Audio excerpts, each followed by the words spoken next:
اور ایک اور آیت جو میں نے آپ کو سنائی سورہ زمر کی آیت نمبر 53، بعض لوگوں پر کچھ مایوسی طاری ہو جاتی ہے، ہم اتنے عرصے سے گناہ کرتے چلے آ رہے ہیں، کیسے معافی ہو، کیسے ممکن ہے، کیسے چھٹکارا ملے گا؟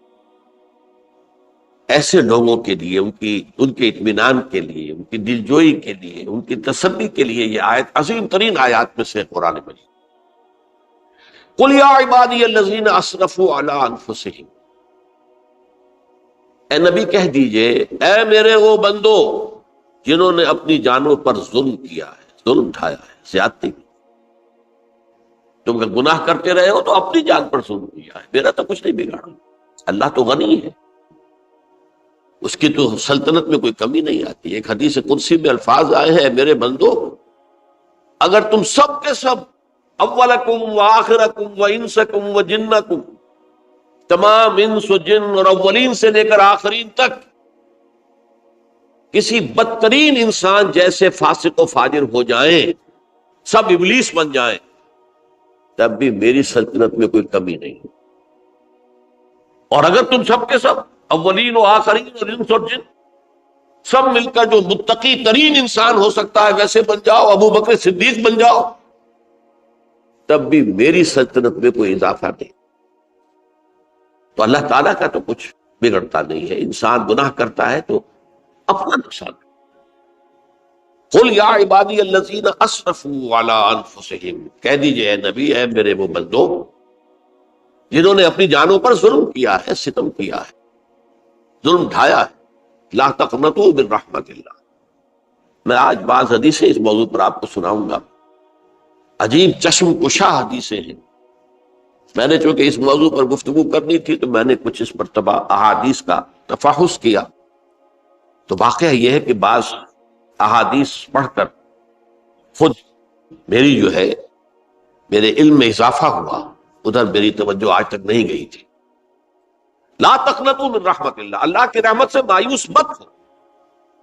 ان اللہ یغفر الذنوب جميعا، اللہ تعالیٰ تمام کے تمام گناہ معاف کرتا ہے۔ اللہ تعالیٰ کی قدرت ہے، اللہ کا اختیار ہے، اللہ کا فیصلہ ہے، لہذا مایوس نہ ہو، اصلاح کرو۔ احادیث تو میں بعد میں آپ کو سناؤں گا، اس سے پہلے اس کا فلسفہ سمجھ لیجئے اصل میں کیا ہے۔ دیکھیے، ایک ہے طبیعی اعمال، فزیکل، ان کا ہم دنیا میں اصول یہ دیکھتے ہیں کہ اس کے نتائج لازم اور ان سے چھٹکارا نہیں مل سکتا۔ آپ نے سنکھیا کھایا ہے تو مریں گے، چائے کھانے کے بعد آپ نے خودکشی کا ارادہ کیا، سنکھیا کھا لیا، اب چاہے آپ پر ندامت ہو، پشیمانی ہو، پریشانی ہو، توبہ کریں، آپ بچنے کا کوئی سوال نہیں، مرنا ہی مرنا۔ اتنا یہ کہ اللہ تعالیٰ جو ہے اپنی معجزانہ کسی قدرت سے اس عمل کا جو طبعی نتیجہ ہے اس کو نکلنے سے روک۔ آگ کی فطرت ہے کہ وہ جلاتی ہے، اللہ کے حکم کے تحت حضرت ابراہیم کو اس نے نہیں جلایا، یا نار کونی بردن وسلام علی ابراہیم۔ لیکن یہ ہمیشہ نہیں ہوتا، یہ تو ایک دفعہ ہو گیا بس۔ اللہ جب چاہے اب بھی کر سکتا ہے، لیکن یہ روز روز نہیں ہوتا۔ روز روز جو بھی فزیکل لاز ہیں وہ چل رہے ہیں، اگر وہ نہ چلے تو کوئی سائنس پاسبل ہی نہ ہو، کوئی ٹیکنالوجی ممکن ہی نہ ہو۔ یہ تو ان فزیکل کیمیکل لاز جو ہے ان کا دوام ہے، جس کی وجہ سے یہ ساری سائنس اور ٹیکنالوجی اب کہاں سے کہاں پہنچ رہی ہے کہ عروج آدم خاکی سے انجم سہمے جاتے ہیں کہ یہ ٹوٹا ہوا تارا کہیں وہی کامل نہ بن جائے۔ تو یہ توبہ جو ہے فزیکل اعمال میں مفید نہیں ہے، چاہے آپ پر یہ احساس میں کیا کر بیٹھا، کیا میں نے کیا، کیوں میں نے کھا لیا یہ سب کیا، تو توبہ اثر کر۔ جو اخلاقی اعمال ہے ان کا قانون یہ نہیں ہے۔ اخلاقی اعمال کے نتائج ختم ہو جاتے ہیں توبہ کے ساتھ۔ یہ ایک بہت بڑا قانون، بہت بڑا قانون۔ ایسا نہیں ہے کہ کسی گناہ سے انسان کی فطرت میں کوئی ایسی مستقل کجی واقع ہو جائے کہ جس کی اصلاح کی کوئی صورت ہی نہ ہو، یہ نہیں ہے۔ بڑے سے بڑے توبہ کرو، خلوص دل سے کرو، جو اس کے اصول ہیں، جو اس کے قواعد ہیں، جو اس کے ضوابط ہیں، جو اس کی شرائط ہیں، ان کو پورا کرو۔ تو بڑے سے بڑے اعمال، برے سے برے اعمال، میں حدیثیں آج آپ کو سناؤں گا، حیران، کیونکہ عام طور پر یہی ہوتا ہے کہ مواعظ میں چونکہ لوگوں کو اصلاح کی ترغیب دلانی ہوتی ہے، تو وہ جو انذار کا پہلو ہے اسے زیادہ نمایاں کیا ہے۔ اللہ کی طرف سے شدید ذو انتقام، اللہ انتقام دینے والا، اللہ سزا دینے والا ہے۔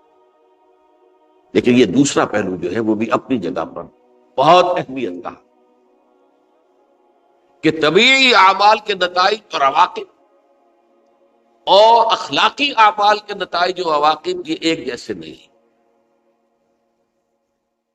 اب اس معاملے میں تاریخ مذاہب عالم میں جو بہت بڑی غلطی ہوئی، تورات میں حضرت آدم اور حوا علیہ السلام سے جو غلطی اور خطا ہو گئی تھی، آپ اندازہ کیجئے کیا مقام اللہ نے عطا کیا تھا، سارے فرشتوں کو ان کے سامنے سجدہ کروا دیا تھا، اور ایک ہی حکم تو دیا تھا نا کہ اس درخت کے قریب نہ جانا، اور تو ابھی کوئی شریعت نہیں تھی، کوئی لمبے چوڑے احکام نہیں تھے، کھاؤ جہاں سے چاہو، اس ایک درخت کے پیچھے پاس نہ جانا، وَلَا تَقْرَبَا هَٰذِهِ الشَّجَرَةَ فَتَكُونَا مِنَ الظَّالِمِينَ۔ اور وہی کام کر بیٹھے حضرت آدم اور حضرت حوا علیہ السلام۔ کتنا بڑا ہوا، کتنا بڑا، کتنا بڑا۔ لیکن قرآن نے وضاحت کر دی کہ آدم نے توبہ کی، اللہ نے معاف کر دی۔ اللہ تعالیٰ سے کلمات سیکھے، ندامت دل میں پیدا ہو گئی حضرت آدم، لیکن الفاظ نہیں تھے، کن الفاظ میں اللہ سے معافی مانگوں، مجھ سے خطا ہو گئی، بہت بڑی غلطی ہوئی، وہ الفاظ بھی اللہ نے سکھائے، فَتَلَقَّىٰ آدَمُ مِن رَبِّهِ كَلِمَاتٍ۔ یہ ہے جس میں کہ وہ علامہ اقبال کا ایک شعر ہے ان کے نوجوانی کے دور کا، جس پر میں بھول رہا ہوں کہ داغ دہلوی تھے یا کوئی اور تھے کہ جنہوں نے علامہ سے کہا تھا میاں اس عمر میں اور یہ شعر، اس بڑی محفل میں بات آئی تھی کہ موتی سمجھ کے شان کریمی نے چن لیے قطرے جو تھے میرے عرق انفعال کے۔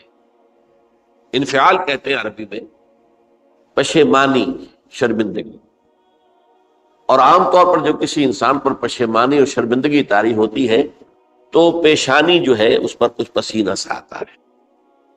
تو قطرے جو تھے میرے عرق انفعال کے، موتی سمجھ کے شان کریمی نے چن لیے، اللہ کے نگاہ میں ان کی اتنی قیمت، ان کی اتنی وقت میرے بندے نے پشیمانی اختیار کی ہے، اپنے اس غلط کام کے اوپر اسے رنج اور افسوس ہو رہا ہے، تو اللہ کے نگاہ میں اس کی یہ عظمت ہے، یہ قدرت۔ تو اللہ تعالیٰ نے جب حضرت آدم کے دل میں وہ پشیمانی پیدا ہو گئی تو الفاظ نہیں تھے، کن الفاظ میں؟ ہم کہتے ہیں نا کہ مجھے سمجھ نہیں آ رہا کہ میں کس منہ سے آپ سے بات کروں، میری یہ حیثیت نہیں ہے، میں کن الفاظ میں اپنی جو ہے خطا کا اعتراف کروں۔ تو اللہ نے وہ کلمات خود سکھا دیے، فَتَلَقَّىٰ آدَمُ مِن رَبِّهِ كَلِمَاتٍ فَتَابَ عَلَيْهِ إِنَّهُ هُوَ التَّوَّابُ الرَّحِيمُ۔ یہ چیز کہیں تورات جب دوبارہ مرتب ہوئی ہے تو وہ نکل گئی، اس میں رہ گئی، باقی اس میں شامل نہیں۔ یہ تاریخی اعتبار سے جان لیجئے، تورات جو ہے وہ آج سے 2500 بلکہ 2600 برس قبل سے دنیا سے غائب ہے۔ یہ تورات کا جو نسخہ تھا یروشلم میں 587 قبل مسیح میں جب نبوکدنضر نے، شاید آج کل آپ دیکھ رہے ہوں، یہ عراق کی جنگ میں عراق کے جو خاص ڈویژنز ہیں عراقیوں کے، ریپبلکن گارڈز کے، ان میں سے ایک کا نام جو ہے وہ نبوکدنضر ڈویژن ہے، ایک کا حمورابی ڈویژن ہے۔ حمورابی جو ہے عراق کا بہت پرانا بادشاہ تھا، اور تاریخ انسانی میں سب سے پہلا قانون اس نے مرتب کیا، حمورابی۔ یہ بہت پرانی تہذیب ہے، دنیا کی غالباً سب سے زیادہ اینشنٹ تہذیب جو ہے وہ عراق کی ہے۔ حضرت ابراہیم یہی پیدا ہوئے شہر عور میں۔ تو نبوکدنضر نے جب تباہ کیا تھا یروشلم کو، 6 لاکھ آدمیوں کو قتل کیا اور 6 لاکھ کو قیدی بنا کر لے گیا بیبیلونیا، بابل کا لفظ بھی آج کل آ رہا ہے۔ کسی زمانے میں وہ عظیم شہر تھا دنیا کا، وہ معمولی سا شہر رہ گیا ہے، نئے شہر بڑھ گئے۔ تو اس وقت سے اس نے جب یروشلم میں جو ہیکل سلیمانی حضرت سلیمان کی بنائی ہوئی مسجد تھی اس کو جب گرایا ہے، اس کے بعد سے وہیں پر وہ نسخہ رکھا ہوا تھا تھوڑا، پھر دنیا میں وہ نسخہ اب نہیں ہے۔ یہودیوں کا کہنا ہے کہ موجود ہے مسجد اقصی کے نیچے، وہ جب اس نے گرایا تھا تو جو نیچے تہخانے تھے وہ نہیں گرے تھے، وہ محفوظ رہتے، اوپر ملبہ آ گیا، اور وہیں پر وہ تورات اور وہ تابوت سکینہ جس میں حضرت موسیٰ کا عصا بھی رکھا ہوا ہے اور بہت سے وہ من اور سلوہ کے بھی کچھ نمونے رکھے ہوئے ہیں، وہ تابوت سکینہ اس کا قرآن مجید میں سورہ بقرہ میں ذکر ہے، وہ بھی موجود ہے، اور جو ربائی وہاں اس وقت تھے ان کے علماء، ان کی لاشیں بھی وہاں پڑی ہوئی ہیں، وہ جب ہم کھدائی کریں گے تو دنیا میں سامنے آ جائے۔ لیکن بہرحال اس وقت جو مجھے کہنا تھا وہ یہ کہ چونکہ اصل تورات اس وقت گم ہو گئی، 150 سال کے بعد اسے پھر یادداشتوں سے کچھ مرتب کیا گیا تو اس میں غلطیاں پیدا ہو، اب انسانی یادداشت کا معاملہ آ گیا۔ انہی میں سے ایک بڑی غلطی یہ ہوئی، اومیشن یہ ہوئی کہ حضرت آدم نے جو توبہ کی اور اللہ نے قبول فرما لیا، اس کا ذکر اس میں نہیں۔ اس سے نتیجہ عیسائیوں نے کیا اختیار کیا کہ وہ اوریجنل سن کہتے ہیں اسے، وہ جو ابتدائی گناہ تھا عظیم جو ہمارے جد امجد آدم سے سرزد ہوا تھا، اس گناہ کا اثر جو بھی بچہ نسل آدم میں پیدا ہوتا ہے وہ لے کر آتا ہے۔ یہ زمین و آسمان کا فرق ہے۔ اسلام کے نزدیک ہر بچہ جو پیدا ہوتا ہے وہ معصوم ہے، بلکہ مسلم ہے۔ کل مولود یولد علی الفطرہ، جو بھی بچہ پیدا ہوتا ہے وہ فطرت اسلام پر پیدا ہوتا ہے۔ فَأَبَوَاهُ يُهَوِّدَانِهِ أَوْ يُمَجِّسَانِهِ أَوْ يُنَصِّرَانِهِ، یہ تو والدین ہیں اس کے جو اسے مجوسی یا عیسائی یا یہودی بنا لیتے ہیں، ورنہ وہ تو مسلمان ہوتا ہے، فطرت کی کلین سلیٹ لے کر آتا ہے۔ عیسائیت کہتی ہے ہر انسان جو پیدا ہوتا ہے بنیادی طور پر گناہگار ہے، اپنے جد امجد کے گناہ کا بوجھ لے کر آ رہا ہے۔ اب اس کا علاج انہوں نے پھر کیا تجویز کیا، یہ ہے کہ ایک غلطی پر دوسری غلطی اور دوسری پر تیسری غلطی، خشت اول چون حد بیمار کج تاثریہ بھی ربط دیوار کج۔ اب اللہ نے جب دیکھا اب تو ہر بندہ جو ہے آدم کی اولاد کا بنیادی طور پر پیدائشی طور پر گناہ گار ہے، تو اب کیا کیا جائے؟ تو اللہ نے اپنا اکلوتا بیٹا، صلبی بیٹا مسیح یسوع اسے زمین پر بھیجا۔ یہ الفاظ میرے ہیں کہ اسے قربانی کا بکرا بنا کر اور ان سب کی طرف سے قبول کر لیا، گناہ گاروں کی طرف سے، کہ ان کے گناہ کا کفارہ ہو جائے گا جو عیسیٰ کو مانتے ہیں۔ یہ عقیدہ ہے عیسائیت۔ جڑ کیا ہے کہ گناہ ہو گیا تو گناہ کا اثر تو رہے گا۔ قرآن یہ کہتا نہیں، اللہ دھو دیتا ہے، تمہاری سیرت و کردار کے اوپر بھی جو داغ ہیں دھل جائیں گے، اور تمہارے نامہ اعمال میں جو دھبے ہیں وہ بھی دھل جائیں گے۔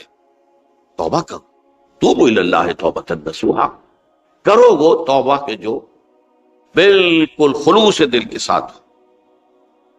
اب میں ذرا آپ کو کچھ احادیث سنانا چاہتا ہوں۔ ایک طرح کا یہ تبشیر کا پہلو ہے آج ہماری گفتگو میں کہ جو نمایاں ہوگا۔ یہ بعض احادیث تو چھوٹی چھوٹی ہے اور یہ بہت مرتبہ میری گفتگو میں آ چکی ہے، صرف اس وقت حوالہ دے کر گزر جاؤں گا۔ یہ ترمذی اور ابن ماجہ میں حضرت انس ابن مالک رضی اللہ تعالی عنہ سے روایت ہے، حضور نے فرمایا کل بنی آدم خطاؤون وخیر الخطائین التوابون، تمام بنی آدم خطا کار ہیں، خطا کار بھی نہیں، بہت خطا کار، بہت خطا کار، لیکن ان خطا کاروں میں بہتر لوگ وہ ہیں کہ جو خوب توبہ کرتے ہیں۔ غلطی ہو گئی توبہ کر۔ اور ایک اور حدیث میں آپ کو بتاؤں گا کہ یہ نہیں ہے کہ پھر کبھی وہ غلطی نہ ہو، اس وقت آپ یہ لگا لیں اپنے اوپر یہ کام میں نے نہیں کرنا، اور ایک دفعہ وہ کام چھوڑ دیں تو توبہ ہو گئی۔ پھر اگر کچھ عرصے کے بعد پھر کہیں آپ جذبات کی رو میں بہہ گئے، پھر کہیں کوئی برے اثرات جو ہے وہ پڑے، پھر غلطی، کوئی بات نہیں، پھر ہو گیا، پھر توبہ کرو۔ تواب اسی لیے کہا بار بار بار بار بار بار توبہ کرو۔ تو کل بنی آدم خطاؤون وخیر الخطائین التواب۔ دوسری حدیث یہ بھی ابن ماجہ اور بہقی میں ہے، حضرت عبداللہ ابن مسعود رضی اللہ تعالی عنہ، التائب من الذنب کمن لا ذنب لہ، گناہ سے توبہ کرنے والا ایسے ہے جیسے اس نے کبھی گناہ کیا ہی نہیں، دھل جاتی ہے، تختی دھل گئی، بچے نے تختی لکھی تھی اس کو دھو دیا، ختم ہو گئی۔ ایک حدیث تو پڑھ کر میں بھی چونکا، یہ اصل میں اسلوب ہے بیان کا، بتانے کے لیے کہ تمہارے دلوں کے اندر مایوسی کا غلبہ نہ ہو جائے۔ مایوس اصل میں جو ہے مایوسی یہ ابلیسیت ہے، نوٹ کر لیجئے اس کو، مایوسی ابلیسیت کی کا عکس ہے۔ مبلس کہتے کسے؟ جو مایوس ہو گیا۔ ابلیس سب سے بڑھ کر مایوس جو ہے وہ ابلیس ہے، اسے معلوم میرا چھٹکارا تو نہیں ہے، لہذا میں جتنوں کو اپنے ساتھ لے کر جہنم میں جھونک دوں یہی میری کمائی ہے، میں نے تو بچنا نہیں۔ تو ابلیس کہتی ہے اس کو جو انتہائی مایوس، مبلس، جو رحمت خدا بندی سے مایوس ہو چکا۔ اب اس کو دور کرنے کے لیے حدیث سنیے، اور یہ حدیث مسلم شریف کی ہے، صحیحین کے حضرت ابو ہریرہ سے حضور فرماتے ہیں والذی نفسی بیدہ، قسم ہے اس ذات کی جس کے ہاتھ میں میری جان ہے، لو لم تذنبوا، اگر تم لوگ گناہ نہ کرتے، لذهب اللہ بکم، تو اللہ تعالیٰ تمہیں لے جاتا کہیں اور، ولجاء بقوم یذنبون، اور پھر کسی ایسی مخلوق کو پیدا کرتا ہے جو گناہ کرتے، فیستغفروا اللہ، اور پھر وہ اللہ سے استغفار کرتے اور توبہ کرتے، فیغفر لہم، اور اللہ تعالیٰ انہیں معاف کرتے۔ تو میں نے عرض کیا کہ یہ بعض چیزیں ہوتی ہیں کہ جن کا واقع سے کوئی تعلق نہیں ہوتا، لیکن ایک زور بیان کے لیے، ایک بات کو ایمفیسائز کرنے کے لیے، جیسے قرآن مجید میں آتا ہے، اے نبی کہہ دو ان کان للرحمن ولد فانا اول العابدین، اگر اللہ کا کوئی بیٹا ہو تو میں سب سے پہلے میں اس کو پوجوں گا۔ جب میں اللہ کو پوجتا ہوں تو اللہ کا اگر کوئی بیٹا ہوتا تو کیا میں اسے نہ پوچھتا؟ لیکن نہیں ہے۔ اب یہ نہیں ہے، نفی کے لیے زور دیا کہ اگر اللہ کا کوئی بیٹا ہوتا، لو کان للرحمن ولد فانا اول العابدین۔ اسی طرح یہ ہے کہ اگر انسان گناہ نہ کرتے اور گناہ کے بعد توبہ کر کے اللہ تعالیٰ کی شان غفاری کا ظہور نہ ہوتا، یہ بھی ایک عجیب فلسفے کی بات ہے، اللہ نے یہ کائنات کیوں پیدا کی؟ قرآن مجید میں اس کو براہ راست ایڈریس نہیں کیا گیا اس مسئلے کو، میرے علم کی حد تک، ہو سکتا ہے کہیں بہت خفی انداز میں ہو اور ابھی تک میری نگاہ سے بھی جو ہے وہ چھپا رہ گیا، ہو سکتا قرآن مجید کے غامض نکات ایسے ہو سکتے۔ کوئی شخص، میں تو کہتا ہوں کہ اگر کوئی شخص کہتا ہے، میرے بارے میں ایک عالم دین نے کہہ دیا تھا کہ اسے قرآن پر بڑا عبور حاصل ہے، تو میں نے انہیں پیغام پہنچایا، جن صاحب نے مجھے ان کا یہ جملہ سنایا تھا کہ آپ نے قرآن کی توہین کی ہے، قرآن پر عبور کسی انسان کو نہیں۔ عبور کا مفہوم کیا ہے؟ دریا کے دو کنارے ہیں، آپ اس کنارے سے اس کنارے چلے گئے تو آپ نے عبور کیا دریا۔ قرآن کے کنارے ہے ہی نہیں، لا پیدا کنار۔ لہذا یہ کہہ دینا کسی کے بارے میں کہ قرآن مجید، اب انہوں نے تو ایک طرح سے میری تعریف کی تھی، میرے ایک ساتھی سے جملہ کہا تھا، ان کے وہ عزیز تھے، تو گویا کہ وہ جو میری تنظیم میں تھے ان کو خوش کرنے کے لیے کہہ دیا ہو یا جو بھی ہو، ان کے دلی جذبات ہو سکتا ہے کہ میں نے کہا انہیں یہ میرا پیغام پہنچا دیجئے، آپ نے قرآن کی توہین کی۔ قرآن پر عبور کسے کو سکتا؟ نہ معلوم کتنے مقامات ہیں کہ جہاں امام راضی بھی کھڑے ہوئے ایسے نظر آتے ہیں دہشت زدہ، اعلم من ھذا المقام مقام غامض مہیب عمیق، ہوشیار کے رہ مردب تیغست قدم رہا، ہوشیار ہو جاؤ، یہ بڑا خطرناک مقام ہے، بہت مشکل مقام ہے، اس کے تہ تک پہنچنا کسی کے لیے ممکن نہیں ہے۔ سورہ حدید کی آیت هو الاول والآخر والظاہر والباطن پر یہ الفاظ ہیں جو امام راضی نے لکھے۔ تو اس لیے میں آپ سے عرض کر رہا ہوں کہ یہ کہنے کا انداز ہے، والذی نفسی بیدہ لو لم تذنبوا، اس ہستی کی قسم جس کے ہاتھ میں میری جان ہے، اگر تم گناہ نہ کرتے، تو میں عرض کر رہا تھا تو اللہ کی شان غفاری کیسے ظاہر ہوتی؟ اللہ نے کائنات کیوں پیدا کی؟ کنت کنز مخفیا فاحببت ان اعرف فخلقت الخلق۔ محدثین کرام اگرچہ اس حدیث کی سند کو پختہ نہیں مانتے، لیکن اکثر مفسرین نے اس کو تسلیم کیا ہے۔ علامہ آلوسی نے تسلیم کیا کہ میں ایک چھپے ہوئے خزانے کے مانند تھا۔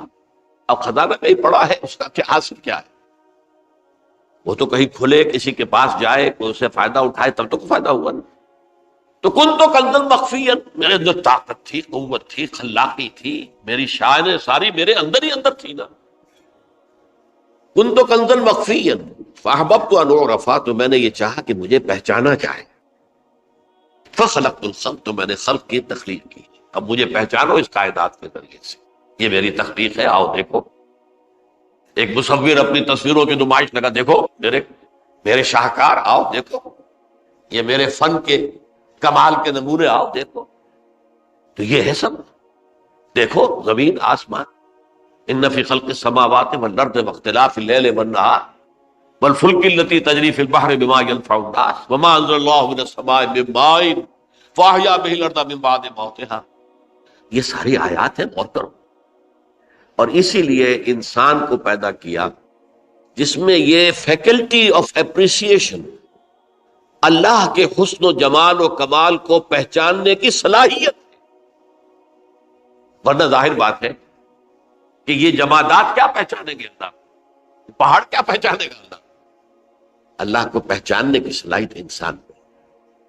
تو یہ چونکہ ایک فلسفہ ہے باقاعدہ کہ اللہ نے تعالیٰ، اسی سے میں کہہ رہا ہوں اگر گناہ نہ ہوتا اور پھر توبہ نہ ہوتی اور میں اس کو معاف نہ کرتا، تو میری شان غفاری کا ظہور کیسے ہوتا؟ میری شان ہے نا، غفار بھی ہوں، ستار بھی ہوں، اس کا ظہور کیسے ہو؟ تو والذی نفسی بیدہ لو لم تذنبوا لذهب اللہ بکم ولجاء بقوم یذنبون فیستغفر اللہ فیغفر لهم۔ اگر تم لوگ گناہ نہ کرتے تو اللہ تمہیں ختم کر کے کوئی اور ایسی مخلوق پیدا کرتا کہ جو گناہ کرے اور پھر وہ توبہ کرے اور اللہ اسے معاف۔ اسی سے ملتی جلتی ایک حدیث ہے، یہ امام احمد اور امام بہقی لائے ہیں، اور اس کے راوی حضرت علی ہے رضی اللہ تعالی عنہ۔ ان اللہ یحب العبد المؤمن المفتن التواب، اللہ تعالیٰ کو بہت محبت ہے، یحب۔ اب دیکھیے ایک طرف وہ آیات ذہن میں لائیے، اللہ تعالیٰ ان سے محبت کرتا ہے، واللہ یحب المحسنین، یا وہ لوگ ان اللہ یحب الذین یقاتلون فی سبیلہ صفا کانہم بنیان مرصوص، اللہ محبت کرتا ہے اپنے ان بندوں سے جو اس کی راہ میں جنگ کرتے ہیں صفے باندھ کر، گویا سیسا پلائی ہوئی دیوار ہے۔ یہ ہے مثبت کام، نیک کام، محسنین، اللہ کی راہ میں قتال کرنے والے۔ یہاں اس کے برعکس کہا جا رہا ہے ان اللہ یحب، اللہ تعالیٰ محبت کرتا ہے اپنے اس بندے سے، العبد المومن، جو مومن ہو۔ اس کی ایک اور بڑی پیاری حدیث آئے گی، المفتن التواب، جو بہت فتنوں میں مبتلا ہو جاتا ہو اور پھر بہت توبہ کرتا ہو،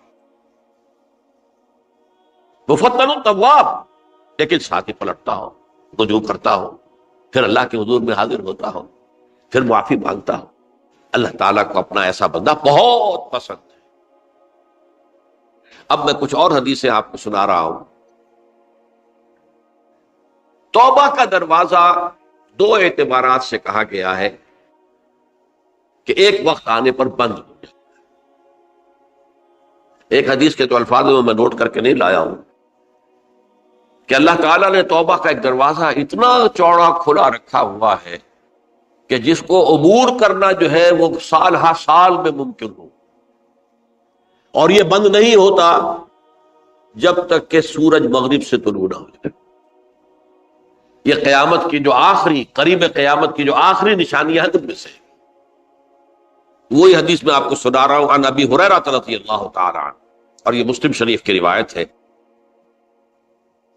من تاب قبل ان تطلع الشمس من مغربها تاب اللہ علیہ، سورج کے مغرب سے طلوع ہونے سے قبل تک جو لوگ توبہ کریں گے اللہ تعالیٰ ان کی توبہ قبول کر لے گا۔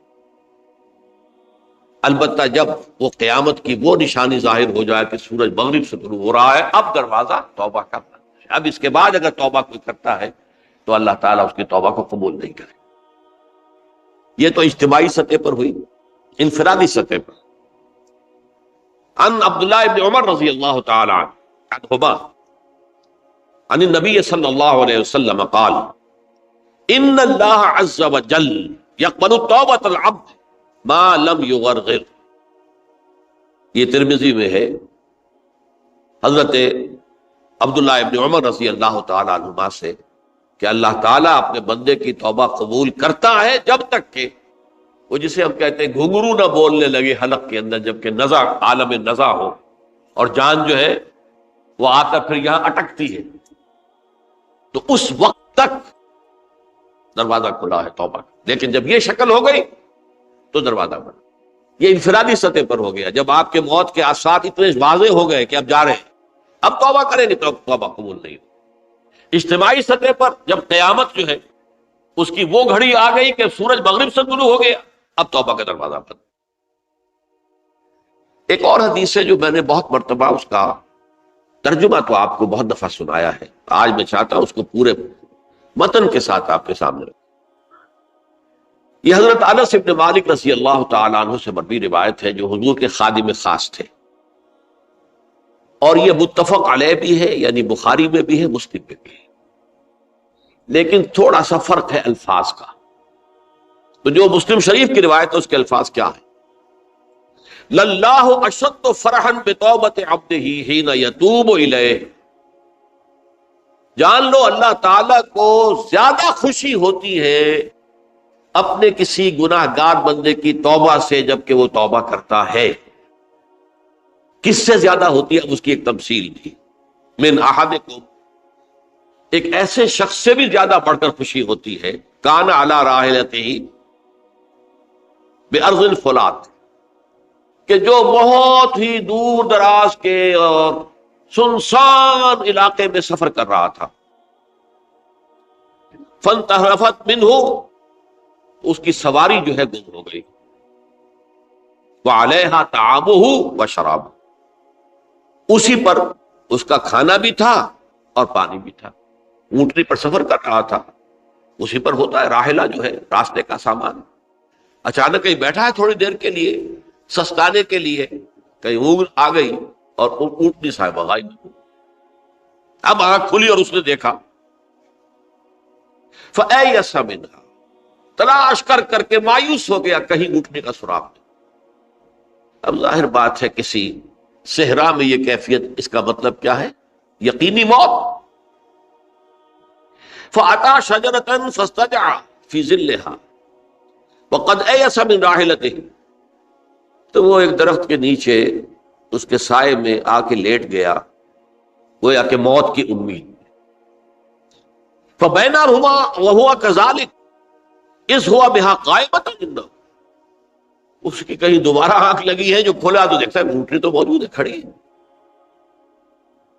تو وہ فوراً اس کی وہ جو رسی ہے وہ پکڑتا ہے، فَأَخَذَ بِخِتَامِهَا ثُمَّ قَالَ مِن شِدَّةِ الْفَرْحِ، اب جو اسے مسرت ہوئی اس کا آپ اندازہ کر سکتے ہیں، ایک یقینی موت کا معاملہ آ چکا تھا، اور اچانک اللہ تعالیٰ نے وہ کھوئی ہوئی اونٹنی جو ہے وہ واپس دلا دی۔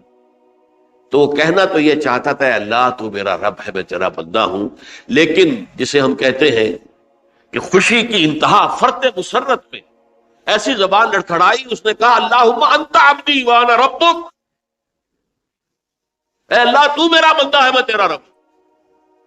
یہ کہنا ہے، تو یہ کیا ہے؟ فرط مسرت، جسے آپ خوشی کی انتہا، کہ جس میں انسان جو ہے اتنی بڑی خطا کر بیٹھتا ہے۔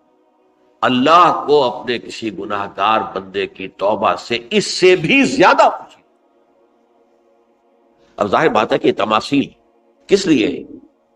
بعض لطائف، بعض حقائق اتنے لطیف ہوتے ہیں کہ ان کو بیان نہیں کیا جا سکتا بتمام کمال، تو مثالوں کا سہارا لیتے ہیں۔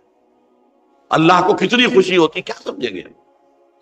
لہذا یہ مثال تو سمجھ میں آ گئی نا کہ ایک لقودق صحرا میں انسان سفر کر رہا تھا، ایک ہی اونٹنی ہے، اسی پر اس کا پانی ہے، اسی پر اس کا کھانا ہے، کہیں ٹھہرا ہے تھوڑی دیر کے لیے اور اونٹنی غائب، اور اس کے بعد تلاش کر کے شمال مغرب جنوب ہر طرح دیکھ لیا، اب تک کہیں اونٹنی کا سراغ نہیں، اب موت کے انتظار میں لیٹ گئے کہ اچانک دیکھتا ہے کہ اونٹنی موجود ہے۔ تو وہ شدت فرح میں یہ کہہ بیٹھتا ہے اللہم انت رب انت عبدی وانا ربک انا للہ و انا الیہ راجعون۔ اب دیکھیے ایک حدیث وہ آ رہی ہے، اور اس کو یوں سمجھیے، اللہ تعالیٰ نے جو انسان پیدا کیے ہیں ان کے مزاج مختلف ہیں۔ ان میں کچھ لوگ ہوتے ہیں جو قوی ہوتے ہیں ارادے کے، جو فیصلہ کر لیا ڈٹ گئے۔ کچھ لوگوں میں وہ قوت ارادی اتنی مضبوط نہیں ہوتی، وہ ادھر ادھر سوچتے رہتے ہیں۔ کچھ لوگ جسمانی طور پر بہت توانا ہوتے ہیں، کچھ لوگ جسمانی طور پر پیدائشی طور پر کمزور ہوتے ہیں۔ تو اگر کوئی قوت ارادی کمزور رکھنے والا شخص ہے، وہ بھی تو اللہ کی تخلیق ہے، اللہ کا بندہ ہے، خطاؤں کا ظہور ہو جاتا، توبہ کرتا ہے، پھر کچھ عرصے کے بعد پھر خطا کا ظہور ہو جاتا، پھر توبہ کرتا، تو ہم تو یہ سمجھیں گے کہ ایک حد کے بعد پھر اس کی توبہ قبول نہیں ہوتی چاہیے۔ لیکن حدیث سنیے، وعن ابی ہریرہ رضی اللہ تعالی عنہ قال قال رسول اللہ صلی اللہ علیہ وسلم ان عبدا اذنب ذنبا، یقیناً ایک بندہ جو ہے وہ ایک گناہ کرتا ہے، فقال، پھر وہ کہتا ہے رب، اے میرے پروردگار، اذنبت فاغفر لی، مجھ سے گناہ ہو گیا ہے، مجھے معاف کر۔ فقال ربہ، تو پروردگار یہ کہتا ہے اعلم عبدی ان لہ ربا یغفر الذنب ویاخذ بہ، میرا یہ بندہ یہ جانتا ہے کہ اس کا ایک رب ہے جو گناہ معاف بھی کر سکتا ہے اور سزا دے بھی سکتا ہے۔ کیا مانی ہوئے؟ گناہ اس نے کیا ہے لیکن جانتا ہے اللہ کہ وہ معاف بھی فرما سکتا ہے، تبھی تو وہ اللہ سے معافی کی درخواست کر رہا ہے۔ اس کے اس جاننے کی بنیاد پر، اس کے اس علم کی بنیاد پر، اس کے اس ایمان کی بنیاد پر فرمایا غفرت لعبدی، میں نے اپنے بندے کو معاف کر دیا۔ ثم مکث ما شاء اللہ، پھر وقت گزرا جتنا کہ اللہ نے چاہا، ثم اذنب ذنبا، پھر اس سے گناہ ہو گیا، فقال رب اذنبت ذنبا فاغفر، پھر کہتا ہے پروردگار مجھ سے گناہ ہو گیا، پھر مجھے معاف فرما دے۔ فقال ربہ، اللہ فرماتا ہے عالم عبدی ان لہ ربا یغفر الذنب ویاخذ بہ، میرا بندہ ہے نا جو جانتا ہے کہ اس کا ایک رب ہے، ایمان باللہ اس کے اندر ہے، تبھی تو پکار رہا ہے، اور یہ بھی جانتا ہے کہ وہ گناہ معاف بھی کر سکتا ہے اور چاہے تو پکڑ بھی سکتا ہے، سزا بھی دے سکتا ہے۔ تو فرمایا، اللہ تعالیٰ فرماتے ہیں میں نے فرمایا کہ میں نے معاف کر دیا۔ ثم مکث ما شاء اللہ، پھر ایک عرصہ گزرا اس کے بعد، ثم اذنب ذنبا، پھر اس نے گناہ کیا، قال رب اذنبت ذنبا آخر، اس نے کہا پروردگار میں نے تو پھر ایک اور گناہ کر دیا، فاغفر لی، مجھے بخش دے۔ فقال اعلم عبدی ان لہ ربا یغفر الذنب ویاخذ بہ، میرا بندہ جانتا ہے نا کہ اس کا ایک رب ہے جسے وہ پکار رہا ہے، اور وہ جانتا ہے کہ اسے اختیار حاصل ہے کہ چاہے تو بخش دے اور چاہے تو پکڑ دے۔ اس کے اس علم، اس ایمان کی بنیاد پر میں نے اسے معاف کر دیا۔ ایک اور حدیث، میں نے چونکہ اس گفتگو کے لیے ان احادیث کا تفحص کیا ہے، یہ تو بہت ہیں حدیثیں، میں نے ان میں سے کچھ چنی ہے۔ ہمارے بعض واعظ ناصح وہ بھی کسی شخص کو روکتے رہے، برائیوں سے روکتے رہے، نہیں رکتا، تو کہیں غصے میں آ کے اللہ تجھے کبھی معاف نہیں کرے۔ یہ کتنا بڑا جرم ہے، اس کا اندازہ کیجئے اس حدیث سے۔ تو میرے بندے کو میری رحمت سے مایوس کر رہے ہیں، کتنا بڑا جرم ہے اس کا اندازہ کیجئے۔ یہ مسلم شریف کی روایت ہے عن جندب، حضرت جندب رضی اللہ تعالی عنہ سے، ان رسول اللہ صلی اللہ علیہ وسلم حدث، کہ اللہ کے رسول صلی اللہ علیہ وسلم نے ایک واقعہ بیان کیا، ان رجلا قال، کہ ایک شخص نے یہ کہا، واللہ لا یغفر اللہ لفلان، کہ خدا کی قسم اللہ تعالیٰ فلاں شخص کو کبھی معاف نہیں کرے، وَأَنَّ اللَّهَ تَعَالَى قَالَ، اس پر اللہ تعالیٰ نے یہ فرمایا، مَنْ ذَا الَّذِي يَتَعَلَّىٰ عَلَيَّ، یہ کون ہے جو میرے اوپر حکومت کرنے والا آ گیا، جو میری طرف سے حکم لگا رہا کہ میں کبھی معاف نہیں کروں گا۔ مَنْ ذَا الَّذِي، کون ہے وہ شخص، الَّذِي يَتَعَلَّىٰ عَلَيَّ اَنِّي لَا أَغْفِرُ لِفُلَانٍ، کہ میں فلاں شخص کو کبھی معاف نہیں کروں گا، قد غفرت لفلان، اس کو تو میں نے معاف کر دیا، وَأَحْبَطْتُ عَمَلَهُ، اس شخص کے تمام اعمال میں نے ضائع کر دیے کہ تم نے میرے بندے کو مایوس کیا۔ یہ ہے جرم کی انتہا۔ تو توبہ کی دعوت دیتے رہو، توبہ کے لیے لوگوں کو آمادہ کرتے رہو، توبہ جو ہے اس کے لیے ترغیب دیتے رہو، اللہ تعالیٰ معاف فرمانے والا۔ اب آخری حدیث سنا رہا ہوں، یہ تو بہت ہی عجیب حدیث ہے اور متفق علیہ، یہ بخاری اور مسلم دونوں میں۔ حضرت ابو سعید الخدری رضی اللہ تعالی عنہ جو ہے اس کے راوی ہیں، حضور نے فرمایا، کانا فی من کانا قبلکم رجل قتل 99 نفسا، تم سے پہلے جو امت تھی بنی اسرائیل کہ ان کا ذکر ہے، اس میں ایک آدمی ایسا تھا جس نے 99 قتل کیے تھے۔ اب آپ اندازہ کیجئے کتنا بڑا گناہ کبیرہ ہے قتل۔ قرآن مجید میں آتا ہے فَكَأَنَّمَا قَتَلَ النَّاسَ جَمِيعًا، اگر ایک انسان کو بھی ناحق قتل کر دیا گیا تو یہ ایسی ہے گویا کہ اس نے پوری نوع انسانی کو قتل کر دیا، اس نے 99 قتل کی۔ فَهَلْ لَهُ مِن تَوْبَةٍ، پھر اس کے بعد یہ ہوا کہ اس کے اندر توبہ کا جذبہ پیدا ہوا۔ فَسَأَلَ عَنْ أَعْلَمِ أَهْلِ الْأَرْضِ، تو اس نے پھر سوال کیا، لوگوں سے پوچھا کہ زمین میں رہنے والوں میں کون سب سے بڑا عالم ہے۔ فَدُلَّ عَلَىٰ رَاهِبٍ، تو اسے بتایا گیا فلاں راہب فلاں جگہ پر ہے، وہ بہت نیک ہے، بڑا عالم ہے۔ فَأَتَاهُ، وہ اس کے پاس آیا، فَقَالَ أَنَّهُ قَتَلَ 99 نَفْسًا فَهَلْ لَهُ مِن تَوْبَةٍ، انہوں نے کہا دیکھیے راہب صاحب، میں نے 99 انسان قتل کیے، اب مجھے یہ بتائیے کہ میرے لیے توبہ کا کوئی امکان ہے؟ فقال اللہ، اس نے کہا نہیں۔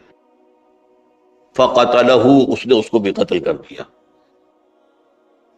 فکمل بہ 100، اپنی سینچری مکمل کر لی، مطلب 99 کے بعد ایک ہی کسر تھی، اس کو بھی قتل کیا، 100 پورے کر لیے۔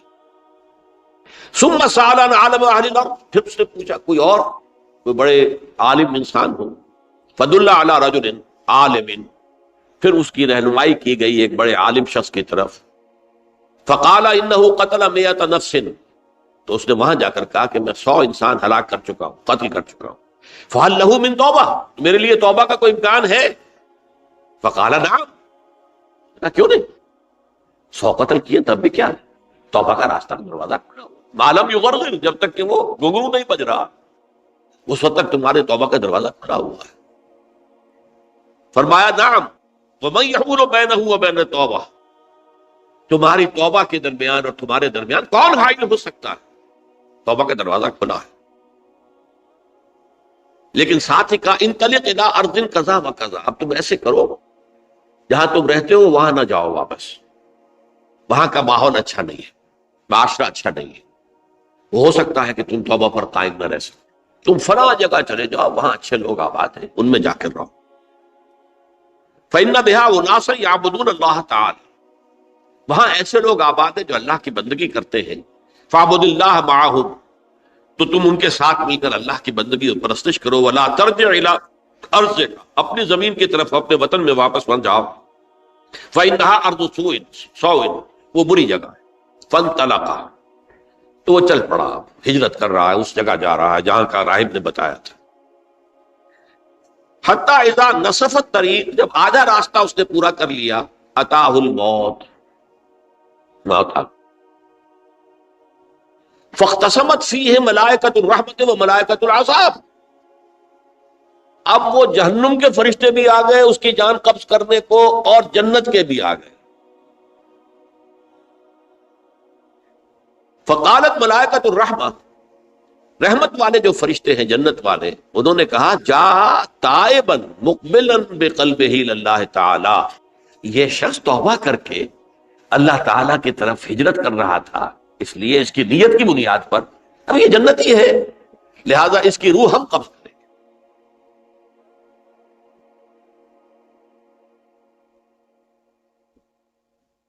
وقالت الملائکۃ العذاب، اور وہ جو عذاب والے فرشتے ہیں وہ کہیں گے انہ لم یعمل خیرا قط، اس نے توبہ کے بعد کوئی نیک عمل تو کیا ہی نہیں، تو کس بنیاد پر اس کو تم جنت میں لے جاؤ گے؟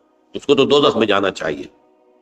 فاتاہ ملک فی صورت آدمی، تو ان کے پاس اللہ نے ایک اور فرشتے کو بھیج دیا آدمی انسانی شکل کے اندر. فجعلوا بینہم، تو ان فرشتوں نے کہا بھائی ہمارا فیصلہ کرا دو، اس کی روح ہم لینا چاہتے ہیں یا ہم لینا چاہتے ہیں. انہیں حکم بنا دیا. فقال قیسوا ما بین الارضین فإلی ایتہما کان اقرب، کہ تم فاصلہ ناپ لو جہاں سے وہ چلا ہے اور جہاں جا رہا تھا، اور یہاں اس کی موت ہو رہی ہے، تو کون سا فاصلہ زیادہ ہے. جب ناپا گیا، بلکہ ایک حدیث میں آتا ہے کہ اس پر اللہ نے زمین کو جو ہے حکم دے دیا، ایک طرف والی زمین تو سکڑ جا، دوسری والی جو ہے تو پھیل جا، تاکہ وہ جو جدھر جو جا رہا تھا وہ زیادہ قریب ہو جائے بنسبت اس کے کہ جہاں سے چلا تھا. تو اس فیصلے پر پھر جو فرشتے تھے جو کہ رحمت کے فرشتے تھے وہ اس بندے کو لے گئے جنت سے. یہ ہے توبہ کی عظمت اور اس کی تاثیر.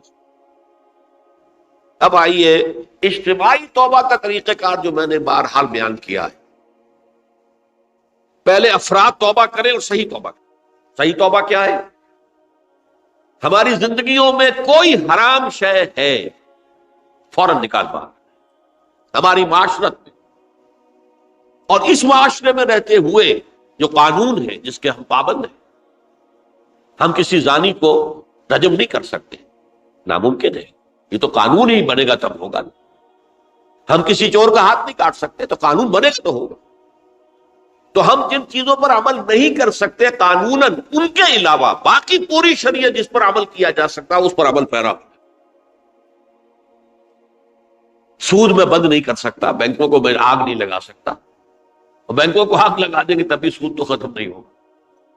لیکن یہ تو کر سکتا ہوں نا کہ براہ راست سود میں ملوث نہ ہوں، سود پر قرضہ لے کر اپنا کاروبار نہ چمکاؤں نہ بڑھاؤں، سود پر قرضہ لے کر اپنے مکان نہ اونچا کروں، یہ تو کر سکتا ہوں. تو کم سے کم جو ڈائریکٹ کسی نے قانون نہیں بنایا کہ لازم ہے آپ پر کہ آپ سودی قرضہ لیں اور اپنی بلڈنگ عالی شان بنا دیں، کسی نے نہیں کی. یہ اگر کر رہے تو آپ مجرم ہیں. آپ کے معاشرے میں کوئی قانون نہیں بنا کہ پردہ ختم، برقع حرام. مصر یہ ترکی میں تو کر دیا گیا برقع حرام. وہاں تو سر کو اوپر جو ہے ڈھانپنا جو ہے، سکارف لینا بھی ممنوع ہے. یہاں تو نہیں ہے. پھر یہاں جنہوں نے چھوڑا ہے مجرم خود ہے. یہاں تو اللہ کا شکر ہے کوئی ایسا مصطفیٰ کمال پیدا آج تک نہیں ہوا ہے کہ جس نے ان چیزوں کا حکم دیا. ہاں ترغیب ہے ذرائع ابلاغ کے ذریعے سے، فحاشی ہے، اریانی ہے، لیکن چوز آپ خود کرتے ہیں، فیصلے کا اختیار آپ کا. تو جن چیزوں کے اندر بھی گناہ سے بچنے کا امکان ہے اس کو عملاً ترک کیا جائے. اور نمبر 2، عزم مصمم کر لیا جائے کہ اللہ اب بقیہ زندگی جتنی بھی ہے اس میں اپنی توانائیاں، اپنی قوتیں، اپنی صلاحیتیں صرف کروں گا تیرے دین کی تبلیغ اور تیرے دین کے قائم کرنے کی جدوجہد. عزم مصمم. یہ لوگ اگر 14 کروڑ میں 14 لاکھ بھی ہو جائیں، بہرحال 2-4 کی توبہ کرنے سے ملک کی قسمت نہیں بدلتی. معتدل تعداد کے اندر جو ہے یہ لوگ اگر ایسے ہو جائیں اور پھر یہ کہ وہ مل کر اگر زور لگائیں تو واقعتاً اس ملک کے اندر شریعت اسلامی کا نفاذ ہو سکتا ہے، اللہ کا نظام قائم کیا جا سکتا ہے. یہ ملک بنایا اسی لیے گیا.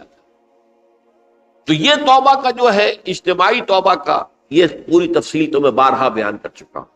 آج جو میں نے کہا تھا کہ ایک بات کی طرف میرا ذہن حالیہ منتقل ہوا ہے، اس سے پہلے نہیں ہوا. یہ توبہ کرنے والے لوگ جب تک 14 لاکھ نہیں ہیں، 1400 ہی ہوں، لیکن یہ اگر دعا کریں گے اللہ تعالیٰ کے خلوص کے ساتھ تو ان کی دعا قبول ہوگی. دعا بہت بڑی شے. الدعاء مخ العبادہ. ٹھیک ہے، بڑا لمبا راستہ لگتا ہے یہ کہ 14 لاکھ انسان توبہ کرے یا 2 لاکھ یا 3 لاکھ انسان توبہ کرے، صحیح معنی میں توبہ کرے، اور پھر وہ جمع ہو، ایک طاقت بنے، تن من دھن لگانے کے لیے، جانے دینے کے لیے تیار ہو جائے. تو لگتا ہے یہ کہ کافی لمبا ہے کہ دراز و دور دیدم رہو رسم پارسائی. یہ تو بڑا لمبا راستہ ہے. اسی سے لوگ کہتے ہیں کہ پھر کیا حل ہوا؟ یہ تو حل جو ہے تو کوئی عملی حل تو نہیں ہوا. اس میں میرا ذہن منتقل ہوا ہے دعا. اجیب دعوت الداعی اذا دعان امن یجیب المضطر اذا دعاہ. بھلا وہ کون ہے جو کسی مضطر کسے کہتے ہیں؟ ایک شخص نہایت پریشان حال ہو گیا ہو، نہایت پریشان حال، اور میں اللہ کو پکارے، پروردگار تو میری دستگیری فرما. اللہ کسی اور طرف مجھے کوئی توقع نہیں رہی، کوئی نہیں رہا جس سے مجھے کوئی امید. یہ مضطر اضطرار کی حالت میں آ کر جب بالکل بے چین ہو کر اللہ کو پکارتا ہے تو اللہ اس کی دعا قبول کرتا ہے. اور دعا کی حد یہاں تک بھی آتے ہیں الفاظ کہ لا یرد البلاء قضاء الا بالدعاء. تقدیر الہی کو بھی اس لیے 2 حصوں میں تقسیم کیا گیا. تقدیر مبرم، ایک تو اللہ کا وہ فیصلہ ہے جو ٹل نہیں سکتا کسی صورت میں. ایک تقدیر معلق ہوتی ہے تو صحیح اللہ کا فیصلہ، لیکن اس میں تبدیلی ہو سکتی ہے. یہ جو تقدیر معلق ہوتی ہے اس میں دعا انتہائی مؤثر شے ہے. لا يرد البلاء الا لا يرد القضاء الا بالدعاء. قضا جو ہے وہ نہیں بدل سکتی سوائے دعا. اس دعا کی تو کم سے کم ہم منادی کریں، لیکن پہلے شرط وہی ہے، ورنہ وہ دعا نہیں ہے، ورنہ وہ توبہ نہیں ہے. توبہ صحیح ہو، حرام سے اپنے وجود کو، اپنے گھر کو پاک کریں، اس کے بغیر کچھ نہیں. اس کے بغیر تو جیسے کہ کہا گیا سورہ مائدہ میں قل یا اہل الکتاب لستم علی شیء حتی تقیموا التوراۃ والانجیل. اے نبی ان سے کہہ دیجئے اے اہل کتاب تمہاری کوئی حیثیت اللہ کی نگاہوں میں نہیں ہے، تمہاری کوئی دعا اللہ کے ہاں قابل پذیرائی نہیں ہے جب تک کہ تم تورات اور انجیل کو قائم نہیں. لہذا دعائیں تو نہ بنو.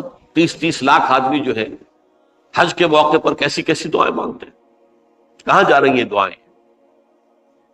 کہاں ہیں ان کی قبولیت کے آثار؟ توبہ صحیح ہو. اور توبہ کے بارے میں آج میں نے امکانی حد تک آپ کے سامنے آج ترغیب و تشویق کا پہلو رکھا ہے. مایوسی اس کو کہا بھی جاتا ہے، مایوسی کفر ہے. اور میں نے آپ سے کہا آج کہ لا تقنطوا من رحمت اللہ ان اللہ یغفر الذنوب جميعا. 99 قتل کیے ہوں، 100 قتل کیے ہوں، تب بھی توبہ کرو گے تو اللہ توبہ قبول فرمائے. اور کس شان کے ساتھ قبول فرمائے گا اس حدیث کے اندر آیا، متفق علیہ حدیث، صحیح بخاری اور صحیح مسلم کے اندر ہے. تو اگر ہم اس توبہ کی منادی کریں نمبر 1، اور جو لوگ توبہ کریں صحیح معنی میں، ایک طرف تو وہ جد و جہد شروع کر دیں اللہ کے دین کے قائم کرنے کی جد و جہد، اس میں پیچھے نہ رہے، لیکن اس اثناء میں جو دعائیں وہ کریں گے، اللہ تو نے یہ ملک ہمیں عطا کیا تھا، ہم نے اپنے زور بازو سے اسے نہیں حاصل، یہ سلطنت خدا داد پاکستان، اور اے اللہ اے خاص ہے خاصان رسول وقت دعا ہے، امت میں تیری آنکھ یا جب وقت پڑا ہے. میں اپنے احساسات جو ہیں آپ کے سامنے الفاظ میں بیان نہیں کر سکتا. یہ جب یروشلم کی تباہی ہوئی تھی جس کا میں نے ذکر کیا ہے، 6 لاکھ انسان قتل ہوئے تھے، اور 6 لاکھ کو نبوکدنضر جو تھا وہ ہانک کر بھیڑوں بکریوں کی طرح بیبیلونیا لے گیا تھا.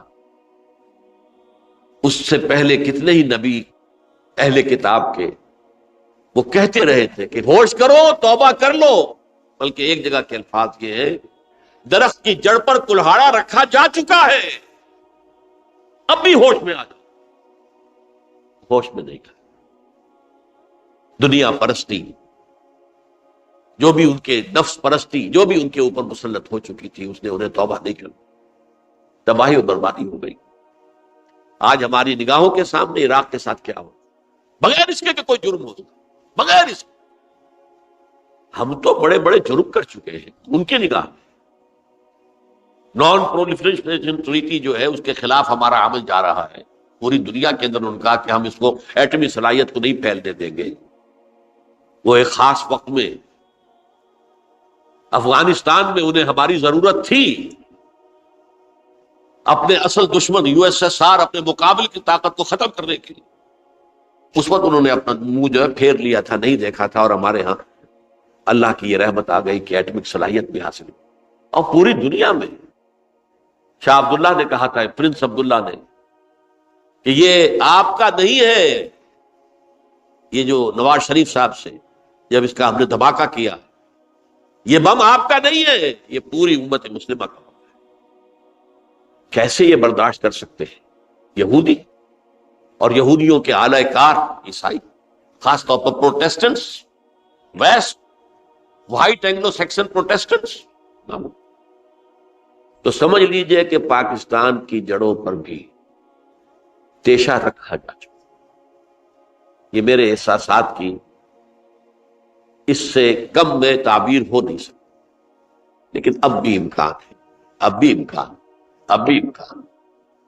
توبہ کرو، توبہ کراؤ، مل جل کر طاقت بنو، کوشش کرو کہ یہاں اسلام کا نظام آ جائے، اور اس اسنا میں بھی دعا کرو اللہ تعالیٰ سے کہ اللہ ہمیں مہلت عطا فرما دے، ہمیں کچھ اور مہلت عطا فرما دے، اے اللہ ہمیں کچھ اور مہلت عطا فرما دے۔ بارک اللہ لی ولکم فی القرآن العظیم ونفعنی وإیاکم بالآیات والذکر الحکیم۔